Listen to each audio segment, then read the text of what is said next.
Biblia explicada, un recorrido diario por las Sagradas Escrituras. Hemos venido estudiando en los capítulos anteriores, en el mismo tiempo del profeta Ageo, un mensaje de consolación y de fortaleza para un pueblo que había llegado del exilio y que en medio de las adversidades podían desarrollar su confianza en el Señor. Dios les iba a proveer y ellos debían mantener la fidelidad y cumplir con la responsabilidad que se les había asignado. Pero cuando hay una obra de reforma, cuando hay un deseo de crecimiento espiritual, nunca faltan los ataques del enemigo, nunca faltan los problemas que quieran desanimarnos. Desde adentro o desde afuera pueden venir ciertas adversidades. Y el libro de Apocalipsis nos describe a Satanás como el acusador de los hermanos. Cuando tuvimos la oportunidad de estudiar el libro de Job, un libro poético escrito por Moisés, desde el primer capítulo se vio ese conflicto cósmico entre el bien y el mal. Si no has tenido la oportunidad de ver o estudiar el video basado en el capítulo 1 de Job, te invito a verlo aquí en el canal, ya que ahí se toca el tema de ese gran conflicto que se está llevando a cabo, pero que llegará a su final cuando Cristo venga, donde Satanás se presentó ante el Señor, pero con el propósito de acusar, de mostrar que no había fieles aquí en la tierra. Dios señaló a Job que era un hombre temeroso de Dios, apartado del mal, un hombre intachable.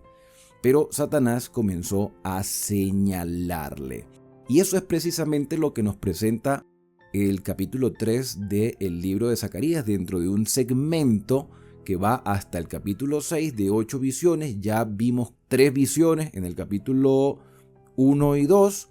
Y hoy nos corresponde la cuarta visión, y el profeta dice que Dios le mostró al sumo sacerdote Josué, que ya hemos hablado de Josué, venía de la descendencia de Josadac, y además de esto Josué había llegado del exilio, así que se había reestructurado la obra sacerdotal y sumo sacerdotal en el santuario, que empezó a desarrollarse, a crecerse, porque lo primero que construyeron fue el altar de los sacrificios. ¿Y cuál era la labor del sumo sacerdote? Era un hombre que debía representar en su conducta y en su vestimenta, en su manera de relacionarse con los demás. Tenía que reflejar al Mesías que habría de venir. Era un hombre simbólico. Él representaba al Mesías, debía prefigurarlo. En la carta a los Hebreos, nosotros vamos a leer más adelante que tenemos un sumo sacerdote. Y ese sumo sacerdote es Cristo Jesús, que intercede por nosotros en el santuario celestial, porque el santuario o el tabernáculo de reunión que construyó Moisés al principio fue creado conforme al modelo que Dios le mostró a Moisés en el monte. Entonces, en la gráfica que ustedes están viendo en pantalla, pueden darse cuenta que el sacerdote común se vestía de ropas totalmente blancas, de lino torcido, totalmente de blanco, y el sumo sacerdote tenía una vestimenta particular con un manto, un efod, un pectoral con las 12 piedras que representaban a las 12 tribus de Israel. Ahí en todo el pecho se le decía el pectoral del juicio, y era como un símbolo de Dios nos tiene en el corazón. Y había una plaquita de oro en la frente del sumo sacerdote, escrito en hebreo, que decía santidad a Jehová. Esta expresión santidad a Jehová que dice Éxodo 28:36, que era una grabadura de sello, o sea, era una palabra tallada en una plaquita de oro, era como estoy apartado para Jehová. Y aquí en estar en la mente, esa plaquita era recordar que mis pensamientos, mis decisiones le pertenecen al Señor. Entonces, era claro que Josué conocía perfectamente cuáles eran sus funciones sacerdotales o sumos sacerdotales. Era representar a Dios en todas las cosas, representar al Mesías que habría de venir. Y en la revelación de Zacarías se le muestra al sumo sacerdote, el cual estaba delante, al frente de el ángel de Jehová. Y el ángel de Jehová evidentemente es el Mesías, el Cristo. Entonces, cuando se le presenta esta visión, Josué está representando a Cristo con sus vestimentas sacerdotales, pero además de eso, el sacerdote también representa a su pueblo. Porque el sacerdote en el Yom Kippur, en el día de la expiación, aunque el templo todavía estaba en construcción, era evidente de que el Yom Kippur debía efectuarse. Debía realizarse esa obra donde el penitente constantemente, cuando cometía una falta, iba y ofrecía un sacrificio al Señor y confesaba su pecado ante la víctima como un sustituto. No era que Dios se deleitaba en los sacrificios de animales. Algunas personas me han escrito y me han mostrado su sorpresa y el horror que sienten al pensar cuántos animales inocentes murieron en lugar del ser humano. Y era precisamente eso el impacto que Dios ha querido hacer en toda la humanidad. Que tengamos horror por el pecado, lo que el pecado ha causado en nosotros. Pero para poder salvarnos a nosotros tiene que haber un sustituto. Y aunque el animal no tiene la culpa, esa es la representación de que Dios tampoco tiene la culpa del pecado, pero Él asume nuestro pecado. El penitente llevaba la ofrenda, confesaba el pecado y había una transferencia de pecado del penitente al sustituto, del sustituto al santuario, del santuario al sacerdote. Entonces el sacerdote representa al Mesías, el sumo sacerdote, pero también representa al pueblo, porque intercede por su pueblo. Y aquí vemos a un Josué delante del Señor, del ángel de Jehová, representando a su pueblo, pero al lado estaba Satanás. Estaba a su lado derecho con el propósito de acusarle también delante de Dios, tal cual como lo hizo con Job. Para acusar, porque él es el acusador de los hermanos. El libro de Apocalipsis lo describe de esa manera, que acusa delante de Dios a los siervos del Señor de día y de noche. Porque Satanás sabe que no somos intachables y tiene evidencias en la mano de nuestros pecados. Y no es que Satanás odie el pecado, al contrario, está contento de que estemos en esa condición, pero nos presenta nuestros delitos delante de Dios para que entonces se demuestre que es imposible guardar los mandamientos y a la final echarle la culpa a Dios de haber creado un ser humano para la muerte, porque la paga del pecado es muerte. Y dijo Jehová a Satanás en medio de esta acusación: Jehová te reprenda. Y aquí hay un detalle que no podemos saltárnoslos. El Señor le dijo a Satanás, o sea, Jehová, el Todopoderoso, le responde al adversario: el Señor te reprenda. Lo lógico, en nuestro castellano, lo lógico hubiese sido que el Señor dijera: te reprendo, en primera persona. Pero al expresar Jehová te reprenda en tercera persona, hace ver de que Jehová es una deidad compuesta por más de una persona. El tema de la Trinidad, que es un tema también discutido con respecto a la naturaleza de Dios y con respecto a la plenitud de la deidad Padre, Hijo y Espíritu Santo. Y a pesar de que hay una pluralidad también dentro de ese nombre desde el mismo Génesis, siempre ha habido una discusión con respecto a esto.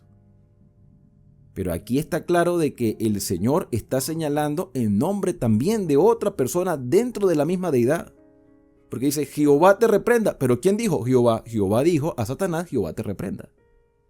Que me hace recordar un poco lo que vamos a leer más adelante en la carta escrita por Judas. Judas, no el Judas el que traicionó a Jesús, ¿no? Otro Judas. Cuando lleguemos allí le vamos a explicar quién es. Esta carta que escribe este Judas es una carta de un solo capítulo, pero se nos presenta una situación particular con el arcángel Miguel, que ya también aquí explicamos en el canal cuando estudiamos Daniel y en otros videos, acerca de que Miguel es Cristo. Por eso es que yo les recomiendo a los que no han tenido la oportunidad de ver los videos anteriores que puedan retroceder un poco quizás a Daniel capítulo 12 o a otros capítulos para llevar la secuencia, y allí les explico por qué Miguel es Cristo. De hecho, Miguel vuelve a aparecer otra vez en el libro de Apocalipsis. Por cuanto el arcángel Miguel contendía con el diablo, con Satanás. Hay una contienda. ¿En qué momento estaban contendiendo Miguel y Satanás, o Cristo y Satanás? En el momento en que se disputaban el cuerpo de Moisés, cuando Moisés murió. Y no se atrevió a proferir juicio de maldición contra él, sino que dijo: el Señor te reprenda. Es lo mismo. A diferencia de que, claro, en Zacarías se escribió en hebreo y aquí se escribió en griego. Pero es prácticamente la misma expresión. El Señor te reprenda, siendo que Miguel es el mismo Señor Jesús. ¿Y por qué Satanás y Cristo contendían por el cuerpo de Moisés? Porque Satanás presentaba a Moisés como culpable de haber desobedecido a Dios. Porque Satanás siempre los va a mostrar como merecedores de la muerte eterna. Por eso es que la salvación es por gracia, no por mérito, porque por mérito estamos perdidos. Pero el Señor reprende a Satanás porque el plan de salvación se pone en marcha para que todo aquel que crea en nuestro Salvador Jesucristo no perezca, sino que tenga vida eterna. Volviendo de nuevo a Zacarías, el Señor le dijo a Satanás: Jehová, que ha escogido a Jerusalén, te reprenda. Escogió a este pueblo por gracia. Sí, están todas las evidencias de su culpabilidad. Están todas las evidencias de su pecado. Por eso es que hay un registro celestial. Pero Dios los escogió por gracia y les ofrece perdón y una oportunidad de comenzar de nuevo. Esa es la misericordia, ese es el amor, eso es lo que nos causa consuelo. Y hay una pregunta: ¿no es este un tizón arrebatado del incendio? Entonces, Josué, evidentemente, como cualquier persona, como cualquier ser humano, tenía sus errores. Pero en este caso, Josué también está representando a todo el pueblo, porque la acusación no es solo contra Josué, que es el líder espiritual de toda la nación, sino que la acusación es contra todo el pueblo. Y Dios le dice: no es tanto Josué como sumo sacerdote, como el pueblo, no son estos arrebatados del incendio, no pasaron estos por un proceso de purificación, no pasaron estos por el exilio, no los castigué yo y a sus padres por sus pecados. Pues ahora le estoy dando una oportunidad. Ahora, hermanos, hay un libro que yo quiero recomendarles, que me pareció un libro excepcional, del doctor Marvin Moore, que se llama El fin del tiempo de gracia. Dios le brinda oportunidades a todas sus criaturas. Incluso se la ofreció a Lucifer, oportunidades para que él dejara su rebelión contra el gobierno divino. Pero como Satanás no quiso aprovechar el tiempo que Dios le dio, entonces él va a hacer todo lo posible para que la humanidad se sumerja en el pecado de manera total. En el Nuevo Testamento vamos a leer que él anda como un león rugiente buscando a quien devorar, sabiendo que le queda poco tiempo. Pero Dios disciplina a su pueblo, los corrige, los saca del lodo cenagoso. Él purifica a su pueblo, los limpia, les da una oportunidad para que sean mejores, para que disfruten de las bendiciones que Él ha impartido. Y Josué estaba vestido de vestiduras viles que representan el pecado. No hay una descripción a qué tipo de vileza se refiere el texto. O sea, no hay una descripción del pecado que Josué haya cometido, porque primero hay cosas que no nos interesan, porque cada quien tiene sus luchas personales, cada quien tiene su batalla individual, pero el pecado nos contamina, nos ensucia. Las vestimentas representan nuestras obras. En el libro de Apocalipsis, en el capítulo 19, se habla de vestiduras blancas que representan las obras justas de los santos. Pero aquí vemos a un sumo sacerdote vestido con ropas sucias, con ropas miserables, con ropas cargadas de pecado, quizás simbolizando el pecado que él le ha tocado que portar, desde lo simbólico, portar el pecado de su pueblo. De hecho, Jesucristo cargó nuestros pecados. Jesucristo sufrió nuestros dolores, sintió la separación que el pecado hacía de su Padre. O sea, el pecado nos separa a nosotros de Dios. Y el Señor Jesús en el huerto de Getsemaní sintió la carga del pecado que no le pertenecía, pero la tomó sobre sí por nosotros. Y eso causó una separación, al punto que en la cruz Jesús llegó a decir: Dios mío, ¿por qué me has desamparado? Por la carga, el peso del pecado de la humanidad. Sufrió nuestros dolores y nosotros le tuvimos por azotado, por herido de Dios y abatido. Era evidente que Josué, el sumo sacerdote, tenía cosas que mejorar en su vida, como todos los seres humanos. Y el pueblo en general también. Y estas vestiduras viles representan el pecado. Pero estaba todavía allí delante del Señor, ofreciendo sacrificio, intercediendo por su pueblo. Y habló el ángel y mandó a los que estaban delante de él, a sus siervos, diciendo: quitadle estas ropas viles. ¿Cómo se llama eso? Gracia, misericordia. Quítenle las ropas viles, quítenle la inmundicia. Y a él le dijo: mira, se te ha quitado tu pecado. Aquí estamos hablando del perdón de los pecados. O sea que este libro del Antiguo Testamento es un consuelo y una esperanza para el cristiano del tiempo del fin.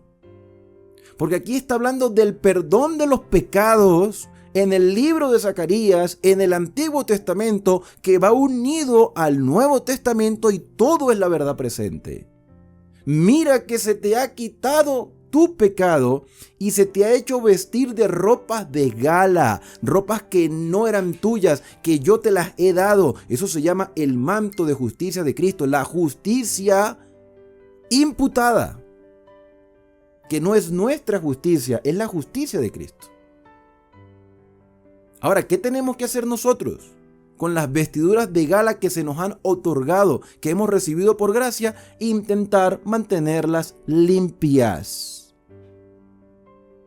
La justicia imputada es un derecho que hemos recibido por gracia, por los méritos de un Salvador. Y para mantener y conservar esas ropas limpias, debemos pasar por un proceso de santificación. Veamos, por ejemplo, un caso cotidiano de la vida.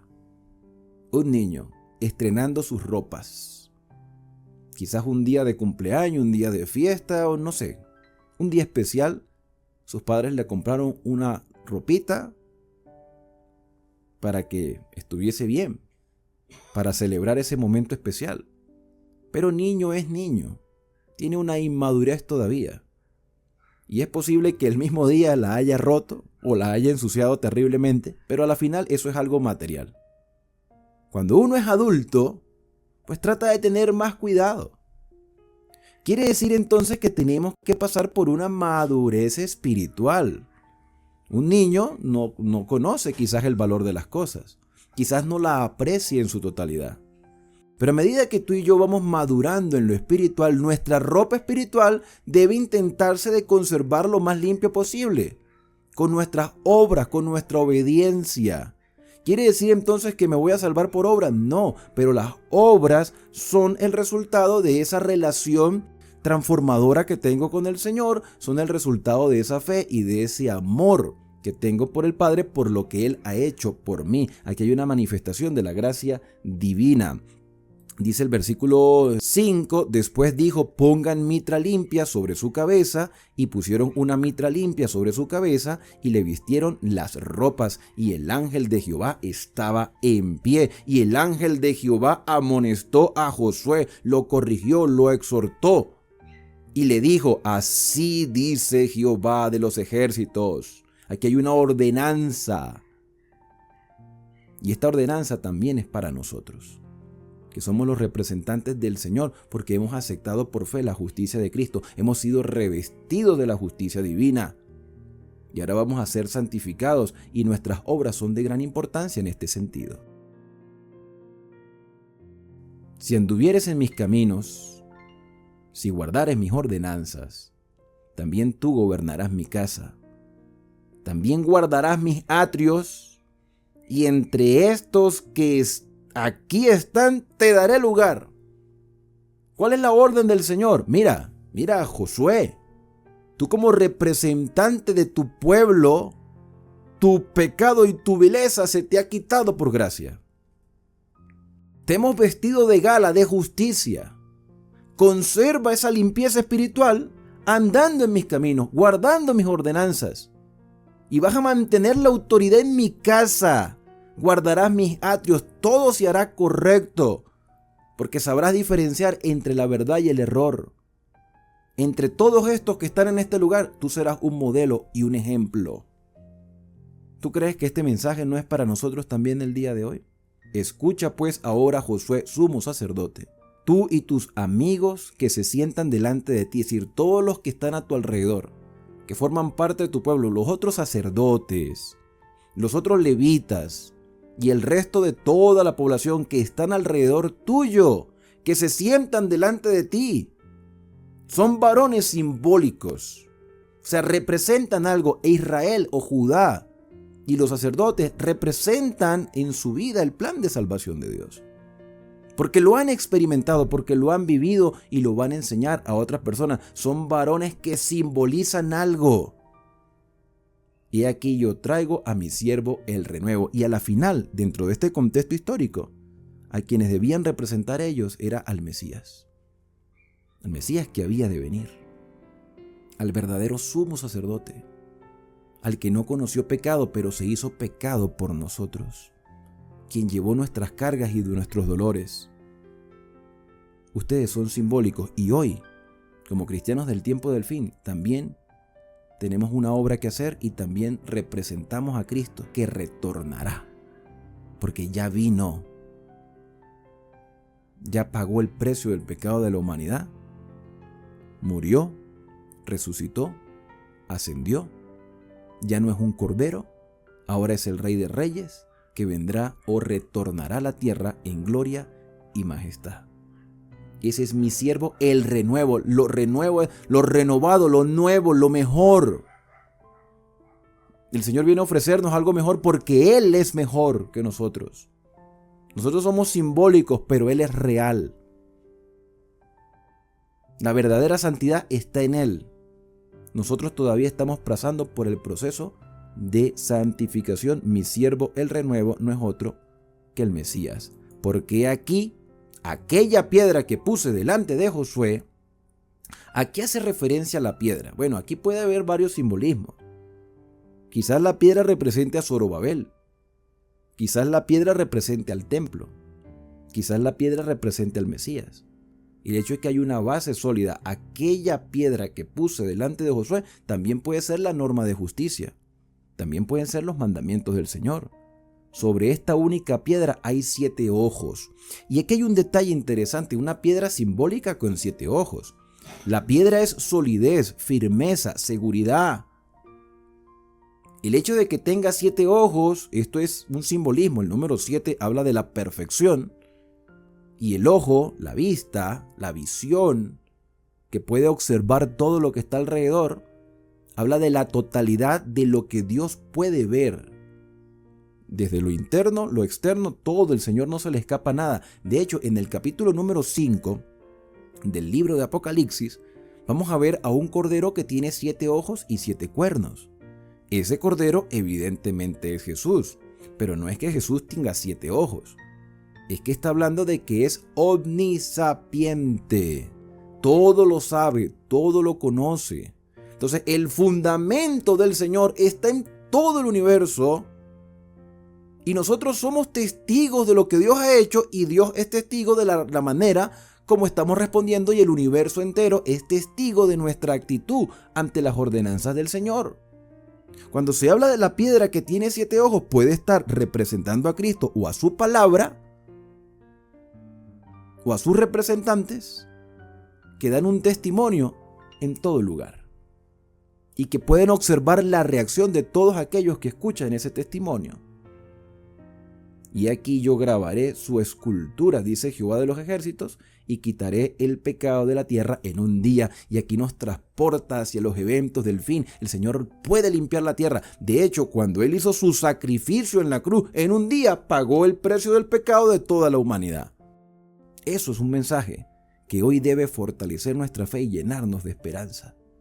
Este capítulo corto pero a la vez profundo termina diciendo: en aquel día en que Él purifique toda esta tierra de pecado. En aquel día, dice Jehová de los ejércitos, cada uno de vosotros convidará a su compañero debajo de la vid y debajo de su higuera, quizás hablando de ese cielo nuevo y esa tierra nueva de abundancia, y desde el contexto en que se presentó este mensaje, ellos tendrían paz, seguridad, tendrían prosperidad, porque Dios es su protector. Con esto terminamos este capítulo. Sin embargo, hay una información adicional que quiero compartir con ustedes en este video porque el tema lo amerita. Hay un libro que se llama Profetas y Reyes. Yo lo he recomendado, por cierto, por aquí lo tengo. Profetas y Reyes, que sería el segundo tomo de la serie El Conflicto. Si te gustaría recibirlo, te lo puedo obsequiar en formato digital. Lo que tienes que hacer es escribirme al número que aparece en pantalla. Entonces, el comentario que quiero hacerles de Profetas y Reyes está en la página 430, capítulo 47, que dice: así como Satanás acusaba a Josué y a su pueblo, en todas las edades ha acusado a los que buscaban la misericordia y el favor de Dios. La controversia se repite acerca de cada alma rescatada por el poder del mal, y cuyo nombre se registra en el libro de la vida del Cordero. Nunca se recibe a alguno en la familia de Dios sin que ello excite la resuelta resistencia del enemigo. Pero el que era entonces la esperanza de Israel, así como su defensa, justificación y redención, es también hoy la esperanza de la iglesia. Las acusaciones de Satanás contra aquellos que buscan al Señor no son provocadas por el desagrado que le causen sus pecados. El carácter deficiente de ellos le causa regocijo porque sabe que solo si violan la ley de Dios puede Él dominarlos. Sus acusaciones provienen únicamente de su enemistad hacia Cristo. Por el plan de salvación, Jesús está quebrantando el dominio de Satanás sobre la familia humana y rescatando almas de su poder. Todo el odio y la malicia del jefe de los rebeldes se enciende cuando contempla la evidencia de la supremacía de Cristo y con poder y astucia infernales obra para arrebatarle los hijos de los hombres que han aceptado la salvación. Induce a los hombres al escepticismo, haciéndoles perder la confianza en Dios y separándose de su amor. Los tienta a violar la ley. Luego los reclama como cautivos suyos y disputa el derecho de Cristo a quitárselos. Satanás sabe que aquellos que buscan a Dios fervientemente para alcanzar perdón y gracia los obtendrán. Por lo tanto, les recuerda sus pecados para desanimarlos.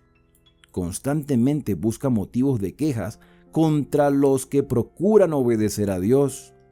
Trata de hacer aparecer como corrompido aún su servicio mejor y más aceptable. Mediante estratagemas incontables y de las más sutiles y crueles, intenta obtener su condenación. El hombre no puede por sí mismo hacer frente a estas acusaciones del enemigo. Con sus ropas manchadas de pecado confiesa su culpabilidad delante de Dios. Pero Jesús, nuestro abogado, presenta una súplica eficaz en favor de todos los que mediante el arrepentimiento y la fe le han confiado la guarda de sus almas. Intercede Jesús por su causa y vence al acusador con los poderosos argumentos del Calvario. Su perfecta obediencia a la ley de Dios le ha dado toda la potestad a Cristo en el cielo y en la tierra, y Él, Jesús, solicita a su Padre misericordia y reconciliación para el hombre culpable. Al acusador de los hijos, o sea, Satanás, el Señor dice: te reprenda Jehová, oh Satanás. Estos, o sea, nosotros, son la compra de mi sangre, los tizones arrancados del fuego. Y los que confían en Él, en Jesús, con fe, reciben la consoladora promesa: mira que he hecho pasar tu pecado de ti y te he hecho vestir de ropas de gala. Todos los que se hayan revestidos del manto de justicia de Cristo subsistirán delante de Él como escogidos y veraces. Satanás no puede arrancarlos de la mano de Cristo. La visión de Zacarías con referencia a Josué y el ángel se aplica con fuerza especial a la experiencia del pueblo de Dios durante las escenas finales del gran día de expiación. La iglesia remanente será puesta entonces en grave prueba y angustia. Los que guardan los mandamientos de Dios y la fe de Jesús sentirán la ira del dragón y de su hueste. Satanás considera a los habitantes del mundo súbditos suyos. Ha obtenido el dominio de muchos cristianos profesos, pero allí está ese pequeño grupo que resiste su supremacía. Los que sean fieles a Dios y al deber serán amenazados, denunciados y proscritos.